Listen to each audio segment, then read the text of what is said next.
Hey guys, so we're going to be doing chapter 20, perm section. I don't really get to, we haven't really been like talking like we would if we were at school. So, I guess like, not that you guys really care, but nothing really exciting's been going on with me. Besides the fact that I've been cooking a lot, I've been cleaning a lot. I feel like such a housewife, which I kind of like it and I kind of don't at the same time. Online shopping like crazy.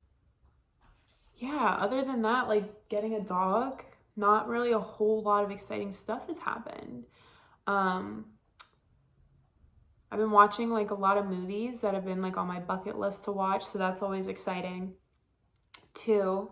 Um, Other than that, my life is really just kind of boring. So, for those of you who watch these, why don't you, let's lighten the mood. Why don't you go ahead and comment something fun that you've been doing to keep yourself busy? One thing I've been doing is watching TikToks, and you guys can laugh at me, that's fine, but I actually really like TikTok, and I learn so many makeup tricks on there all the time. I always find like things to buy on Amazon. I think that's why I am doing so much online shopping, is because somebody will be like, oh, things that you didn't know you needed from Amazon or something, and then like they'll list off a whole bunch of stuff, and I'm like watching the video. What's wrong? That's what I've been doing to pass the time. But other than that, so we'll get started on chapter 20. So you guys, if you want to follow along in your textbook, it does start on page 598. So chapter 20 is about chemical texture services in general. And then we break it up into two portions. We break it up into the perm half and then the relaxing half, which the relaxer half will be next week. For the perming portion, we're going to get started there. I know that perms were super popular in the 80s and 90s, which is cool. And they're coming back. They're not everybody's favorite, but I think that they're more fun when it's things that are modern. You know what I mean? Like, we all love doing the old lady perm wraps or whatever, but it's really fun when somebody comes in and they're like, oh, I want a beach wave. Or, a couple months ago, I did this kid, he was probably like 13 years old, and I gave him a perm because he wanted like textured hair. He was sick of his straight hair. So I think that guys are getting them a lot now too. I just don't know that perms are as popular as they were, like I said, in the 80s and 90s. So the first thing I would like you guys to highlight where it says chemical hair texture services give you the ability to permanently change the hair's natural wave and curl pattern, thereby offering clients a variety of styling options that would not otherwise be possible. So why we still study perms? Of course, it's just really standard thing that we need to know as a cosmetologist. You guys get them a lot on the floor, so it's important that you're familiar with them and how they work. Another thing too, if you say you worked at a salon full time and your salon was closed Sundays and Mondays, and then say too, sometimes they're at like the retirement homes, they have like an in-house hairstylist that comes like once or twice a week and then just does all the residents' hair for them. You could maybe do that on the side while you're still building your book up at the salon. And I'm sure at a retirement home or some kind of assisted living community where they have that, I'm sure you would run into a lot of perms. And old ladies like to get their hair permed every 3 months, only because their hair grows very, not quickly, but because they keep it so short, the perm gets cut out quickly. Other reasons too why it's important to know, say you have a client and they come in and they're just like, I need something different, I'm tired of my stick straight hair, blah, blah, blah. You could give them a really loose perm, and that will give their hair more hold when they do other styles. Because a lot of questions, like one question that I always get from you guys is, how comes these old ladies are getting these perms, but they still get roller sets? Like, doesn't that defeat the purpose? And no, it does not, because they get the perm so that the curl will actually hold in the roller set. Because if they don't have any texture to their hair, when we go to put that roller set in their hair, it's not going to hold at all. And if we know anything about these old ladies, we know that they like to get their hair done once a week. So that hairstyle needs to last them. We know straight hair does not hold curl well. So that's why they do that. Of course, too, we just need to know the safety of it as well. Also, too, I think that being quick about wrapping perms, it builds up like the finger muscles, which helps you do other services that you might need to do that are a little bit more tedious. Also, too, we don't need to just know perms. We need to know relaxers as well, because if you wanted to work with textured, like very textured hair like that, you would need to be familiar with that service as well. And I think that they don't mention it really in this chapter, but I think another, what I would consider texture service is the keratin treatments that we do, or the Brazilian blowout, because we're not necessarily changing the texture, but we are a lot of times putting those treatments in curly hair to loosen the curl up so it's not so tight. So we just need to be able to, you know what I mean? Like, if a client has a concern, we need to be able to meet their needs. Whether they have straight hair and they want texture, or they have textured hair and they want no texture, you know? So again, the texture services usually are permanent waving, relaxing, and curl reforming, which is like a soft, we call it like a soft perm. But I would also, like I said, add to that list keratin treatments. Okay. So over on $5.99, we need to refresh our memory on the actual structure of the hair. I believe it was chapter 11 we talked about this already. So the three parts of the hair shaft, which is the actual strand of hair, right, that we see and that we deal with, we have the cuticle. So that is going to be that outside layer that sits like shingles on a roof. That's what's going to protect our hair. That's the part that we always say, like, seal the cuticle. And then we have the cortex. So that's going to be that core, that center. That's where we actually kind of go in and we alter. That's what's getting altered when we do colors, when we do chemicals, anything like that, right? And then we have the medulla. So if you want to highlight that, it says the innermost layer of the hair, often called the pith or the core of the hair. If you guys remember anything from when we previously talked about the medulla, it's only in coarse hair. It's not in fine hair. Not everybody has a medulla, so we don't really have to worry about it all too much, right? So then talking about pH when it comes to chemical services. So for reference, they do have a pH scale at the bottom there. So we know that the pH scale goes from 0 to 14. We know that 0 is acidic and 14 is alkaline. And we know that, of course, 7 is going to be neutral, right in the middle. It's not acidic or alkaline. Also, too, sometimes you'll hear basic when people are talking about alkaline. It's the same thing. So with chemical services, even color, right? Raising the pH of the hair, because we know that the hair likes to live at hair and skin likes to live at a 4.5 to 5.5 on the pH scale, which would put it on the slightly acidic side. Because of that, because that's where the hair likes to live and the cuticle is sealed, right? When we go in and we're altering the cortex, say with a perm, we need to open that cuticle, right? So by doing that, we're raising the pH. And typically perms are about like a 9 on the pH scale. So we're very much opening that. And we'll get into like more specifics, but that's why we neutralize it, because so the perming solution, right, that we put on the rods first, that's what's actually going in and opening up the cuticle. You could stop right there, but the perm's not going to hold at all. So then we have to go in with the neutralizer. So what that does is it brings that pH back down to the 4.5, 5.5 range. And that seals that cuticle so that that curl will hold in there, right? And we'll get into more of the specifics. So go ahead and highlight. There's a couple things there's a lot actually that we're going to highlight in that pH box there. So we know highlight where it says that pH, it stands for potential hydrogen, right? So then the pH symbol represents the amount of hydrogen ions that's in that chemical. So when we say, you know, so a 6 on the pH scale, that means there's 6 hydrogen ions. Highlight also where it says the pH scale is a range from 0 to 14. And then jump down and highlight where it says chemical solutions raise the pH of the hair to an alkaline state. This action opens the cuticle layer of the hair and allows the solution to reach the cortex layer. So all this is doing is it softens the hair and it causes it to swell as well.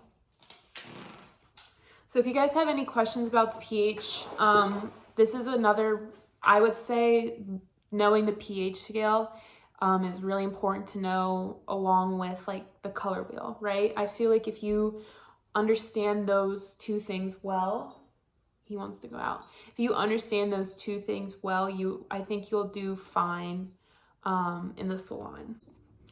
So the building blocks of the hair. First, go ahead and highlight where it says amino acids. So these are the compounds that are made of carbon, oxygen, hydrogen, nitrogen, and sulfur. I tried to say carbon and oxygen at the same time. So I'm going to have you guys highlight all these definitions first, and then I'll kind of go in and explain it. Highlight then also peptide bonds. These are also known as the N bonds. They are chemical bonds that join amino acids together, end-to-end, in long chains to form a polypeptide chain. So then we'll go over the polypeptide chain. That one you don't need to highlight, but you can if you want. So this is basically just long chains of the peptide bonds. Then highlight keratin proteins, which are long coiled polypeptide chains. And then highlight side bonds as well. So there's disulfide salt hydrogen bonds that cross-link polypeptide chains together. So basically what this is, they're all just kind of like units of each other. So we have amino acids. So if we break down these side bonds, right, the first part of it is going to be an amino acid. So that's just going to be our molecule there, right? So then we have peptide bonds. That is multiple amino acids linked together. Then we have polypeptide chains, which are just peptide bonds linked together, multiple peptide bonds, right? As the name suggests. And then we have the keratin proteins. So this is going to be made up of those polypeptide chains, but it's going to be in a coil. And then we have the side bonds. So say we have multiple polypeptide chains, right? Like this, here's two of them right here. They're going to be joined by there's going to be like that side bond. That's what's connecting this polypeptide chain to this one, right? And then they're connected like that. And then from there, we go up and we build on to like different things, right? Hopefully that makes sense. This was a little bit hard for me to understand at first, but basically they're just all broken down for you. And they do have pictures on the side. I think that they're good illustrations of how they're like made up together. So then we have keratin proteins. So you'll hear that a lot in the salon, keratin, protein, blah, blah, blah.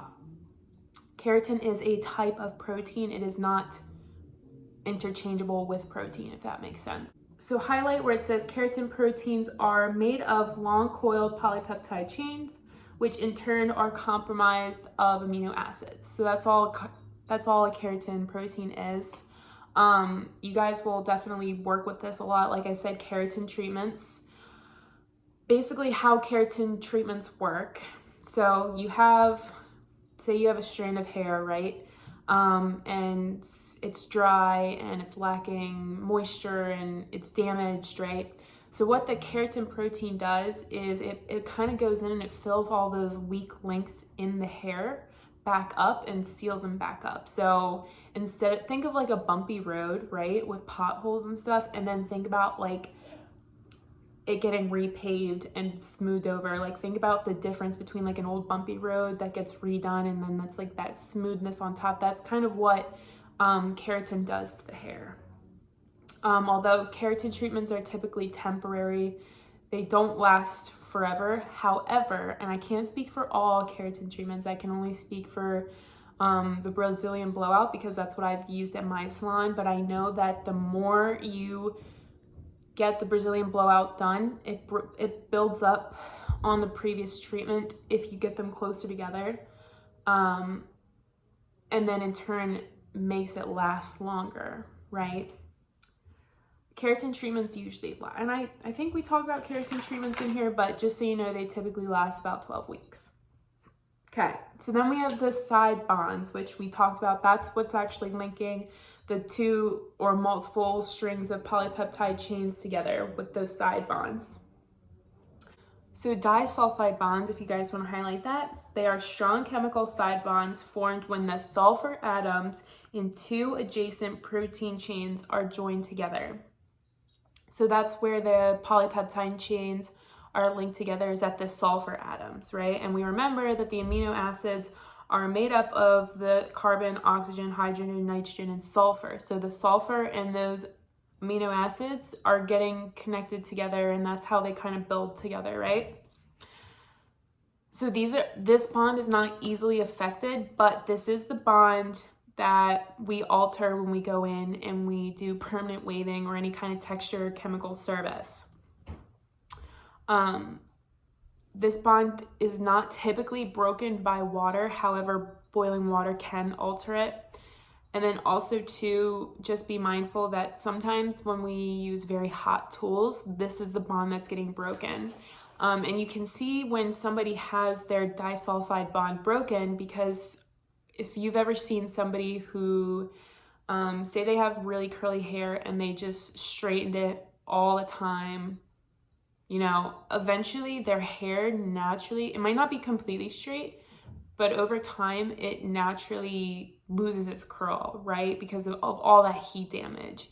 And then you'll start to see breakage and whatnot. So that's that bond. Also too, like too much of a coloring service, like going blonde, right? A lot of times when curly girls go blonde, one concern that they have is that they don't want to lose their curl. And that's why, okay? Salt bonds, okay, highlight where it says salt bonds are relatively weak physical side bonds that are the result of an attraction between negative and positive electrical charges. They're easily broken by changes in pH. This one can be broken by water, whereas the disulfide is altered by pH. And this is a weaker link, so we don't necessarily work with this one a whole lot directly. The other one that you guys need to know about is hydrogen bonds. So this is a weak link that's easily broken. This one is broken by water, and this is the one that we alter when we do what's called wet setting. So like your roller sets, your finger waves, even like when you braid your hair wet overnight and you take it out and you have that wave, that's that bond that's being broken. And then also too, of course, heat styling, like blow drying the hair, smoothing it out, that causes the hair to lose its curl temporarily. And then of course we go back and just get it wet and the curl comes right back. Okay, so now we'll get into the actual permanent waving portion of chapter 21. So we know that perms are a two-step process, right? Of course, there's many more steps to it, but we have the waving solution and the neutralizer. So this we know is going to be a chemical change to the hair. We're altering the hair's natural texture, or we're enhancing it. So sometimes you can do a partial perm. There was this lady who came to school probably back in January or February, whenever we were last there. And I remember she got like a partial perm. She only wanted the front quadrants and like the crown permed because her ends were fine, but the hairs in the front weren't as curly as she wanted them. So we just did the partial perm and it was fine. It was whatever. Over on 602, highlight where it says the shape and type of curl are determined by the shape and the type of rod and the wrapping method used. So that's the nice thing about perms. It's kind of like color. You can change your formula. You can use different techniques, blah, blah, blah, different rods, different tools. And you can come up with a variety of curl patterns, you know. You can alternate directions. You can alternate different wrapping methods, things like that. And I think that's pretty cool. And like I said, you can do like a looser curl. Like a lot of people, if they do get perm, if they're like a younger person and they're getting a perm, they could get like a beach perm, which is, I think they're kind of popular. And then of course the merms, the man perm. Anyway, so chemistry of permanent waving. So we know that the waving solution, like I said, it's about a 9.4 they have here.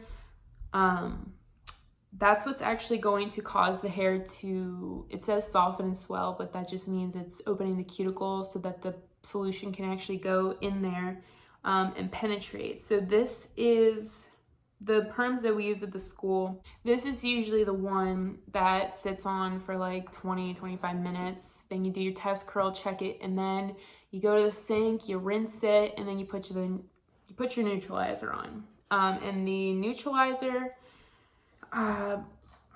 they say it's somewhere, but again, that's what's actually lowering the pH of the hair, and that just sits for about 5 minutes or so.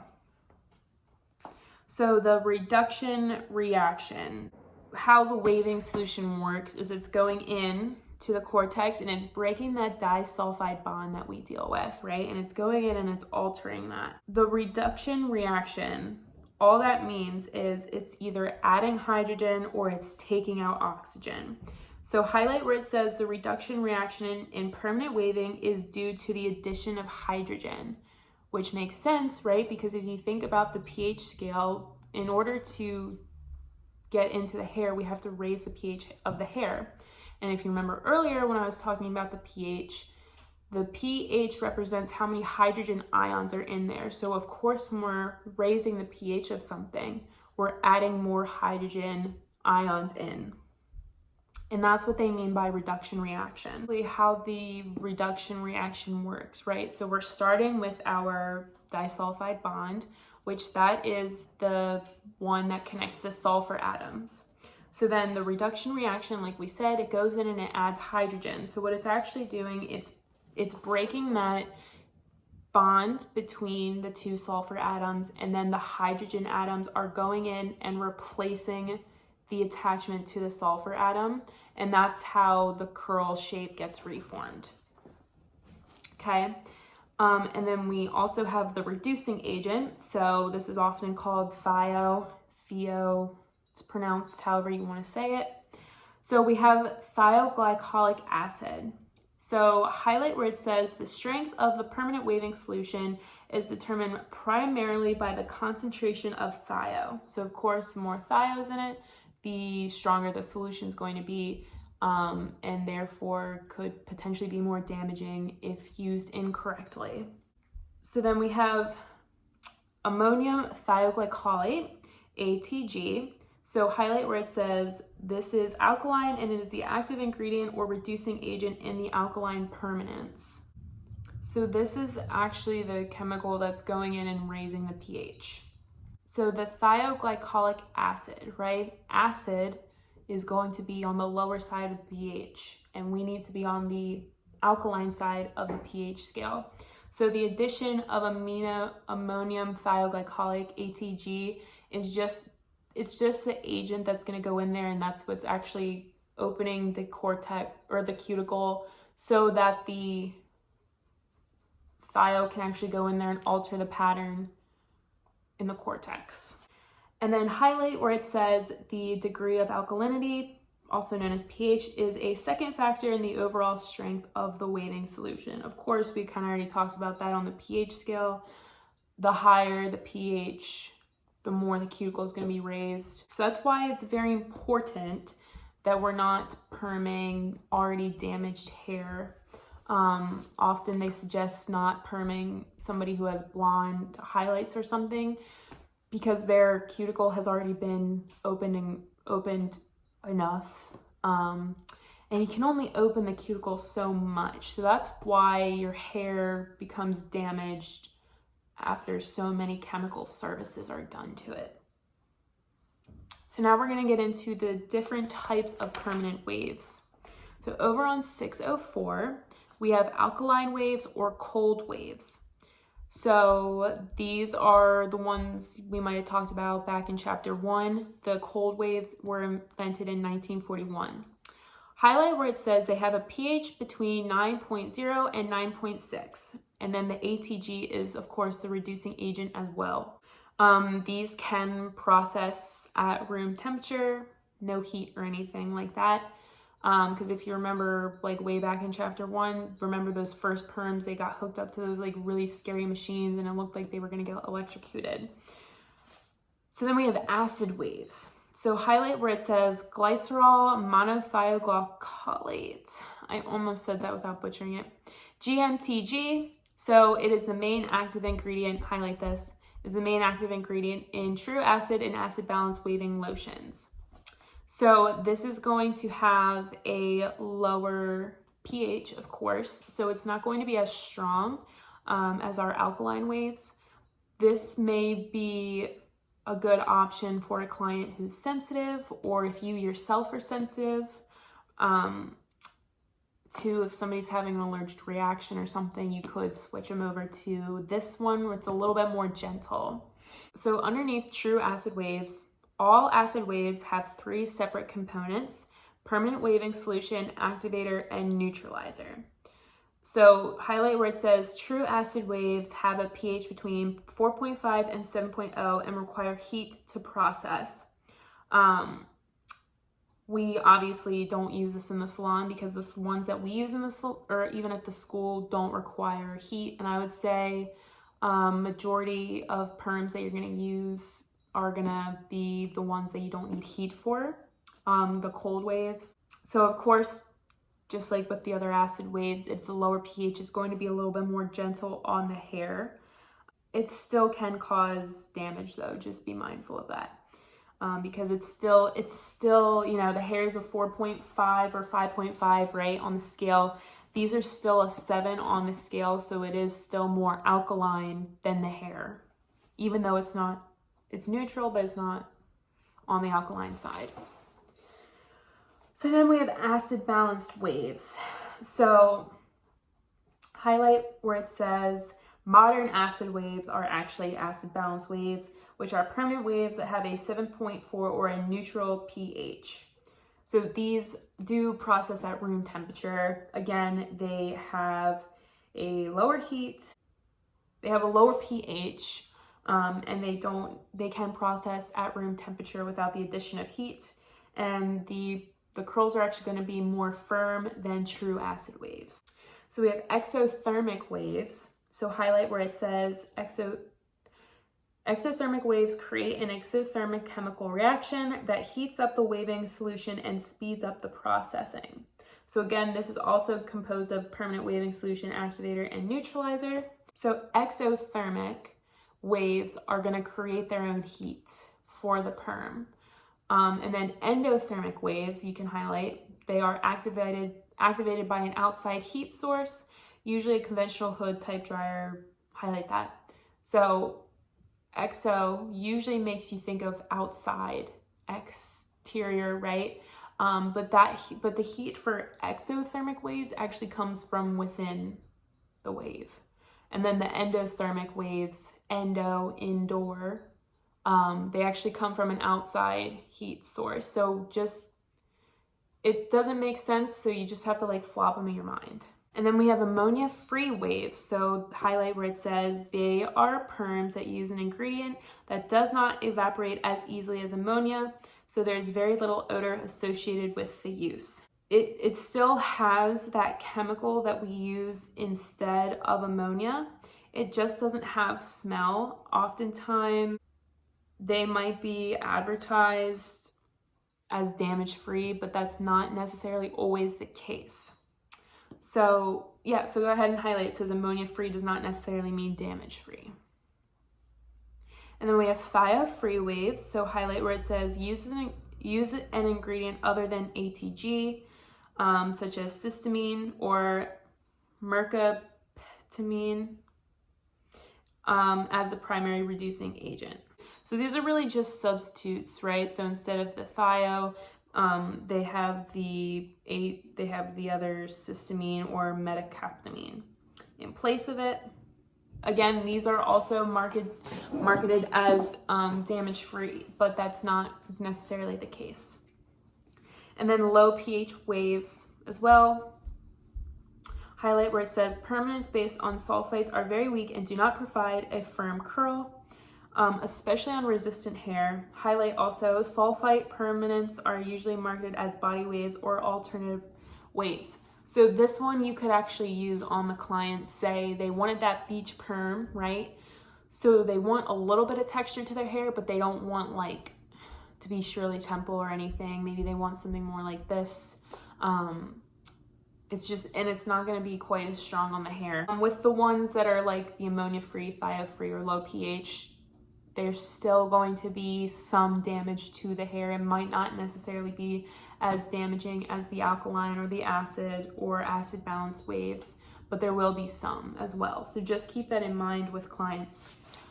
Also too, kind of like a side note with perms, I know we kind of talked about Olaplex a little bit last week, but you can actually add Olaplex into your perms, and it's the same thing with hair color. It might dampen your results a little bit. Just keep that in mind. But if somebody has really damaged hair and they wanted a perm, you could potentially add Olaplex. I'm not sure what the mixing ratio would be for that. You would have to do some research. So of course, when we're actually choosing a perm for our clients, we need to consider our consultation. So we need to come up with questions like previous services they've had, what type of curl they want, even products and stuff. Two, if somebody's interested in getting a perm, you might have to suggest to them like, hey, just so you know, you're gonna have to not wash your hair for a couple days. So make sure that they're aware of that.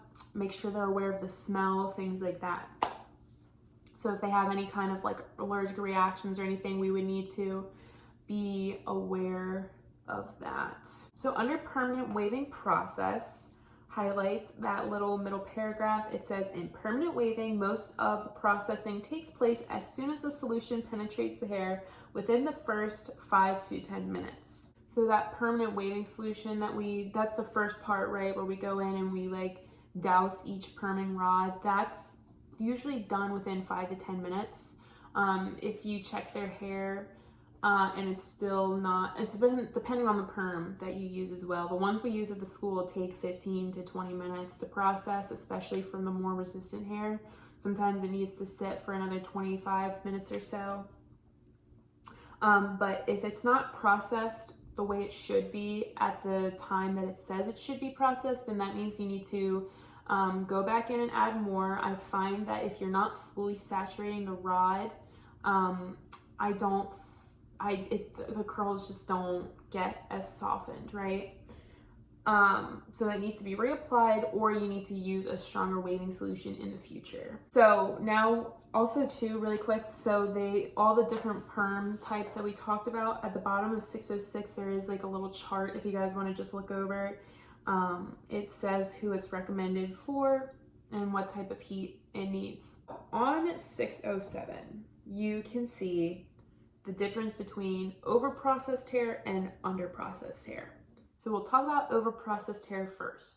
First, I would like you to highlight where it says under over-processed hair, if too many disulfide bonds are broken, those are the ones that we talked about earlier, they're connected at the sulfur atom. If too many are broken, the hair may not hold the desired curl. Weak hair equals a weak curl. And then highlight as well, further processing will make it straighter and cause further damage, including breakage. So it will get that gummy texture that we often find when we're over processing somebody who's going layer. That it just won't do anything and might potentially break off. And you can actually see a picture of it. So the hair in that little diagram 2018 on the side there, this top one, it's interesting because the top portion is curly, but then the ends are straight. And that's because our ends, of course, because they're the oldest part of our hair, right? They've been there the longest. They tend to be more dry than the rest of the hair. So naturally, the ends of your hair are more likely to be damaged. And then the hair, like the mid shaft towards the top at the root, is more likely to be a little bit more resistant and a little less porous. So the curl actually might look nice, except on the ends where it might be just a little bit messed up. And then we have underprocessed hair as well. All this means is that the solution either didn't sit long enough or you didn't put enough on. Also too, maybe you didn't apply enough neutralizer. And you will know that somebody's hair is underprocessed because it will be reversed. Their hair will actually be straighter up top and then more curly on the bottom.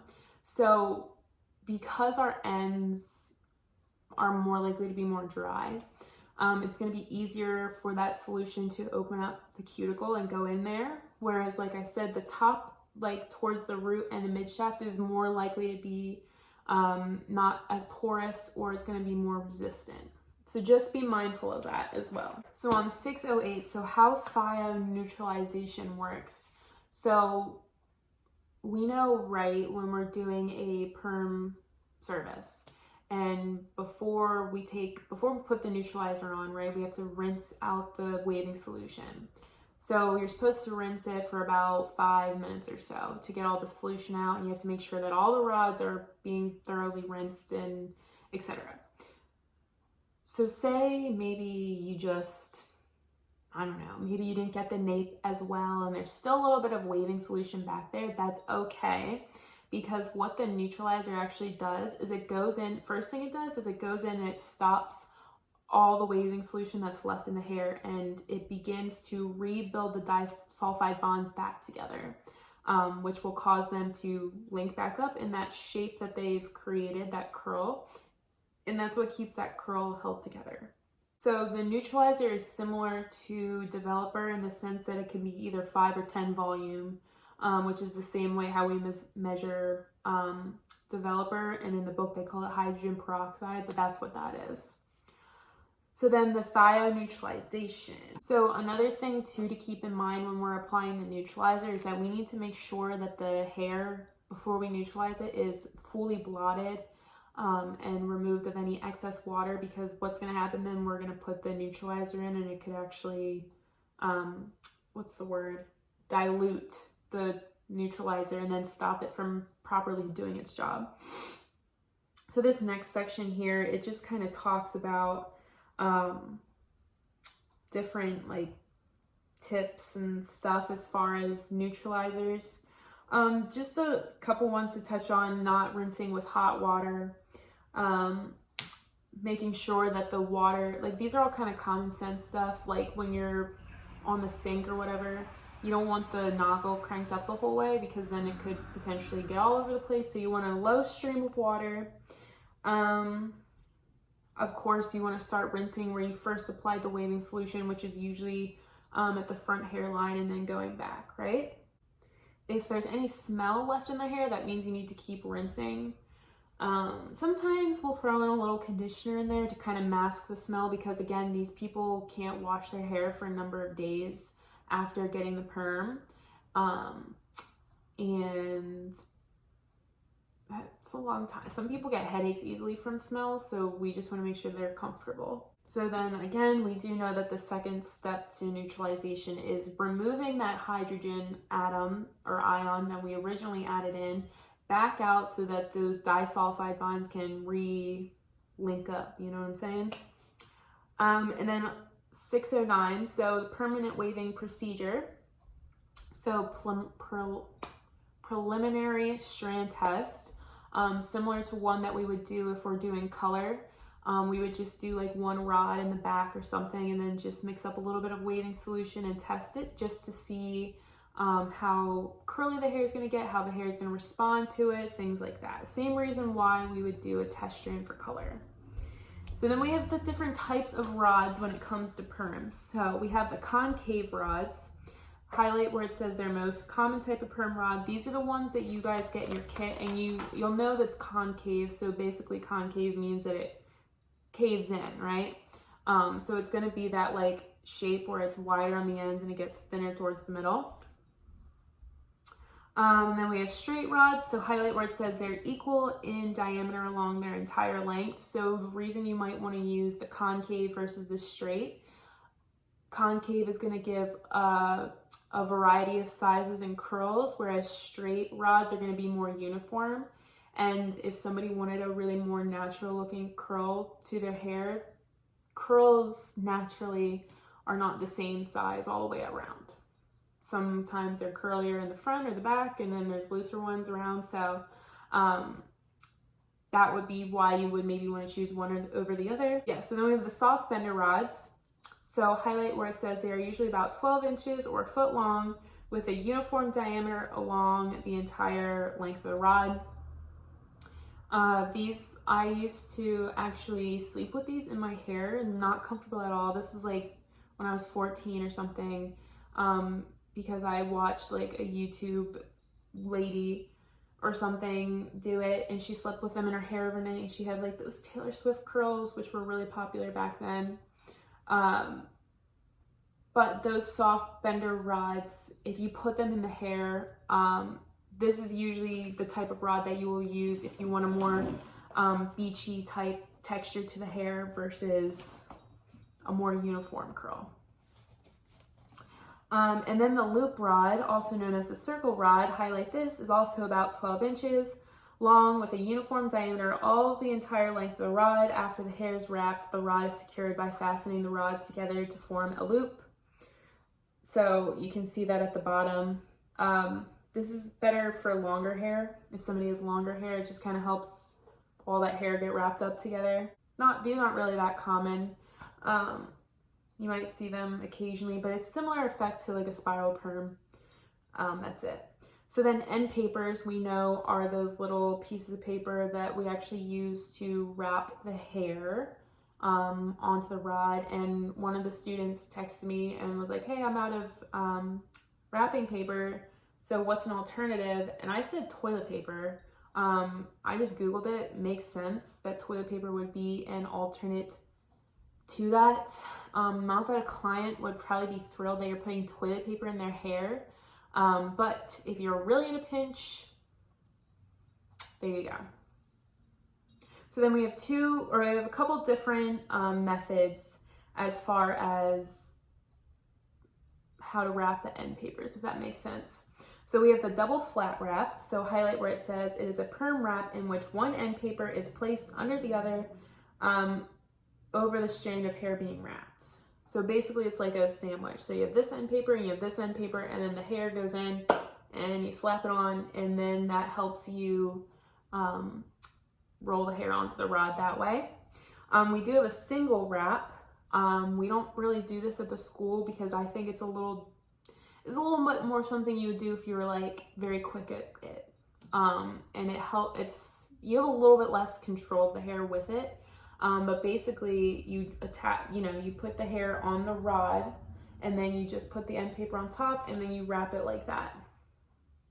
And then we have the book end wrap, which is kind of like a mixture between the double wrap and the single wrap. You just take one and you fold it in half right over the hair. That's my favorite method because it's only one piece of paper and you're securing all the hair in there.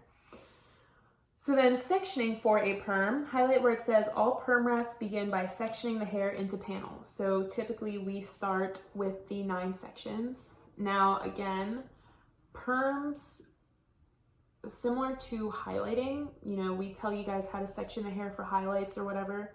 But perms is kind of like once you get more experience in it, you won't have to section the hair. You'll be able to just pick up the hair and wrap it in whatever pattern you'd like. But for you guys starting out, we do 9 sections. So we have 1, 2, 3 going down the mohawk, 1 here, 1 here, 1, 2, 1, 2. Okay, and that's typically how the 9 section works. So then we have base placement. So on base is going to be perpendicular, right? It's going to be a very uniform curl, like a medium amount of lift, right, at the root. That's another cool thing. I didn't mention this earlier, but I've been seeing a lot of people who have really straight hair. Their hair will get very flat. So what they'll do is they'll actually perm just their roots, right? So they'll wrap a perm rod right under their roots here, and they'll just they won't wrap the ends out, they'll leave it all out like that, and they'll just have a ton of perms like right against or perm rods right against their scalp. And then when they take it out, their hair is like very full right at the root. So that would be another really cool thing to do if you wanted to offer something different to your client. You give them a root perm. Anyway, a little off topic there. Highlight where it says at the bottom, caution should be used with on-base placement because the additional stress and tension can mark or break the hair. Especially here, like where the hair tends to be a little bit more fine. That little like seatbelt thing that goes across the perm rods, if you place it at the wrong spot, it will create a dent in the hair. So just be mindful of that. And then over on 612, we have half off base placement. This is very similar to what you guys would have talked about in chapter 14, when you guys were freshmen, like the hairstyling. I think it was that chapter. One of the hairstyling chapters that you guys would have learned as freshmen. We talked about the different base placements with roller sets. It's the same thing with perms, right? So the farther forward that we start the perm rod to wrap it down, the more volume it's going to create. And then we have the half off base, which is going to be slightly on the base, slightly off, and then completely off the base. Just highlight where it says half off base placement, minimizes stress and tension on the hair. And then we have base direction. So you can see here on 612, so on 2033A, you can see that the perm rods are being wrapped vertically. And then you can see 2033B, they're going horizontally. So yeah, just different curl patterns. So then we will get into wrapping techniques. So highlight under there where it says there are two basic techniques of wrapping the hair around the perm rods. The crokinole and the spiral technique. So the crokinole perm wrap, highlight, it says is wrapped from the ends to the scalp in overlapping concentric layers. So that is the standard perm. You just wrap it down. That would be your basic perm wrap, right?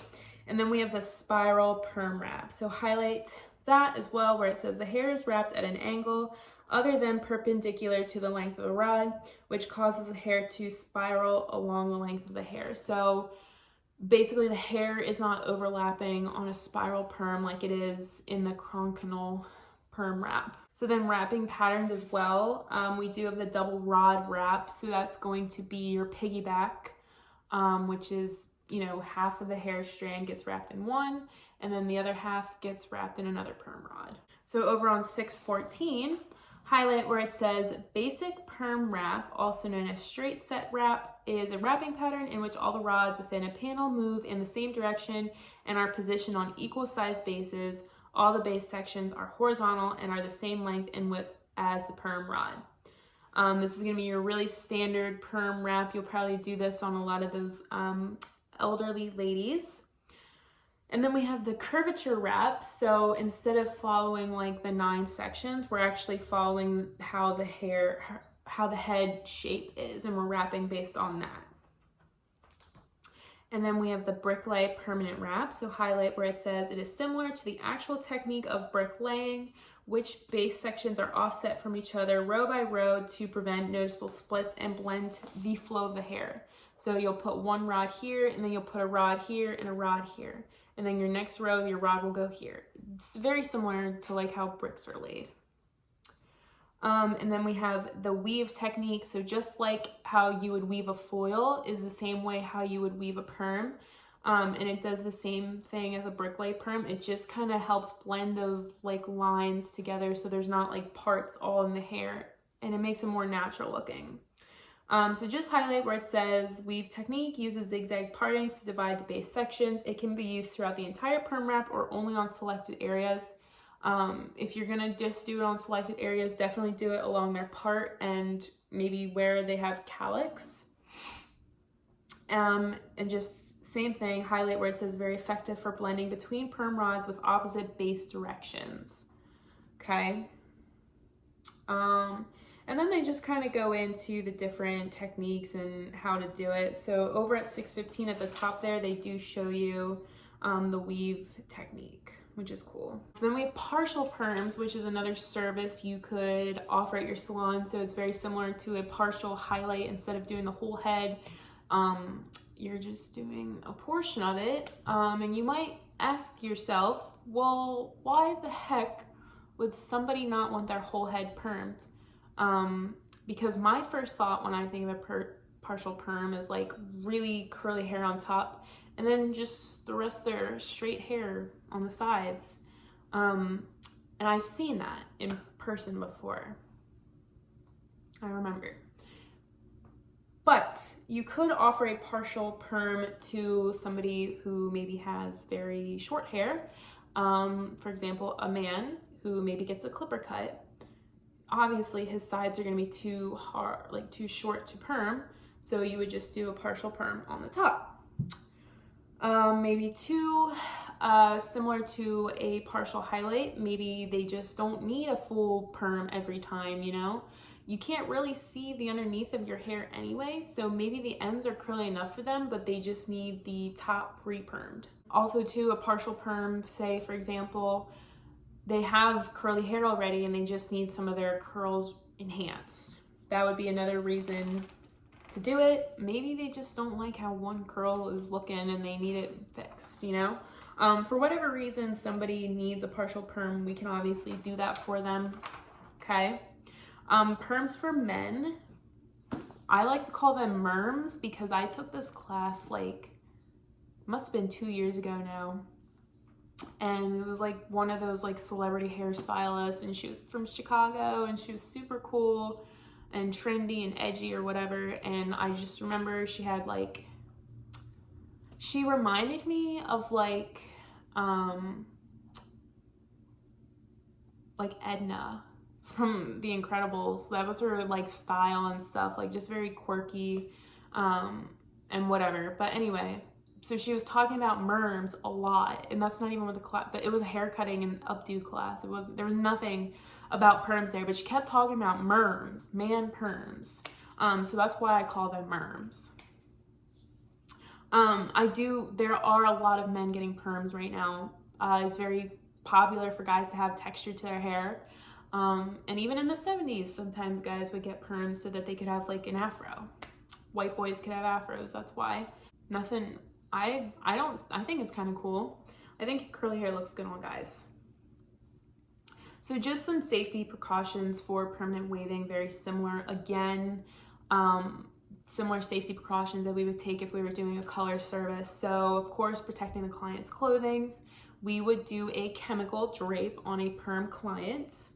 Obviously, if they have any kind of allergic reaction, we just need to be mindful of that. Maybe using a softer perm, or maybe just skipping the service altogether. Highlight where it says, always examine the scalp before the perm service. Do not proceed if there are any skin abrasions or signs of scalp disease. This will cause irritation to the client. Again, just check that the hair is damaged. You don't want to treat it. You don't want to perm hair that's been previously relaxed. And when we talk about relaxers next week, you'll find out why. But if somebody's had a relaxer before, the perm is not gonna work. Same thing, metallic colors, so AKA box dyes, if that's in their hair, it could potentially cause more damage to the hair. You wanna make sure you're putting a protective cream so as to not burn any sensitive areas or anything. Make sure that you're not diluting product. Keep the product out of the client's eyes. Usually at the school, we have the client cover their eyes with a towel or something. Following manufacturer's directions, wearing gloves, replacing the cotton when it gets wet, not reusing any unused waving solution or neutralizer. Just toss it because it's not gonna work once it's exposed to the air for a certain amount of time anyway. And the shampoos and conditioners that perm clients need to use are the similar shampoos and conditioners that we would use for colored clients. So like the sulfate-free shampoos and conditioners to help their curls last longer.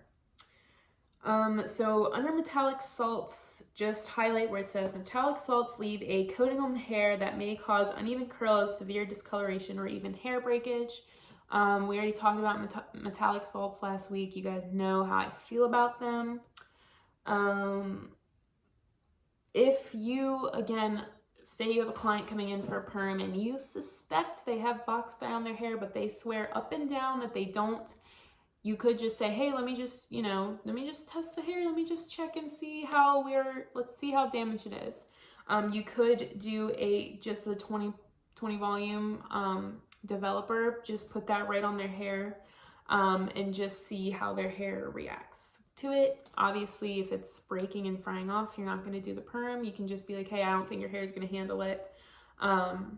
If their hair's fine, then go ahead with the service. So that is all that we have for the perm portion. Again, I know perms they're not everybody's favorite, and they weren't my favorite for a long time either. But I don't mind them anymore. I think that, especially because they're really popular around young teenage boys, I think it could be a really good way to just kind of fill in your book. Maybe say you have a client who has a super trendy hipster teenage son, and you say to him, oh, like all the boys are getting perms these days. He's gonna be like, whoa, I want a perm too. So there you go. You can just add it on or whatever. But yeah, I hope that you guys are all doing well, and I hope that these videos are working for you guys. I hope you're still kind of learning something from me when we do this. Of course, as always, if you guys have questions or anything, don't hesitate to text me or reach out. So yeah, that is the perming portion, okay? And I will talk to you guys next week when we get to the relaxers.